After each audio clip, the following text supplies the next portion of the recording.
Welcome to Matrusri educational academy అండి. మనకి 10th class complete అయిన తర్వాత ఫస్ట్ ఇయర్ స్టూడెంట్స్కి మనకి ఎన్సీఆర్టీ సిలబస్ చేంజ్ అయిందండి.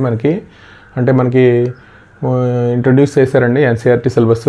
దానికి సంబంధించి ఫస్ట్ సెట్స్ అండి, అలాగే రిలేషన్స్ అండ్ ఫంక్షన్స్, అలా మూడోది టెగ్నోమెట్రిక్ ఫంక్షన్స్, అలాగే ఫోర్త్ వన్ వచ్చి complex number and quadratic equations అండి. ఫిఫ్త్ వన్ వచ్చి లీనియర్ ఇన్ఈక్వాలిటీస్, ఆరోది వచ్చి మనకి పెర్మిటేషన్స్ అండ్ కాంబినేషన్స్ అండి, binomial theorem. 7th one. 8th one వచ్చి సీక్వెన్సెస్ అండ్ సిరీస్ అండి. 9th వన్ వచ్చి స్ట్రైట్ లైన్స్. 10th వచ్చి కోనిక్ సెక్షన్స్ అండి.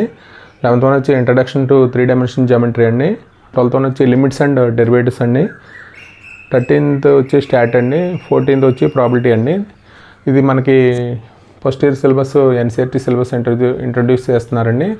ఇది మనకి ఒక్కొక్క చాప్టర్ మనం బేసిక్స్ 10th కంప్లీట్ అయిన వాళ్ళకి ఈ మంత్లో బుక్ అంటే ఈ ఏప్రిల్ నెలాఖరికి వస్తుంది కాబట్టి అంతలోకి మనకి ఒక్కొక్క చాప్టరు మనం బేసిక్స్ చెప్తున్నామండి. ఇది మీ ఫ్రెండ్స్కి షేర్ చేసి, లైక్ చేసి, సబ్స్క్రైబ్ చేయండి. Thank you for watching this video.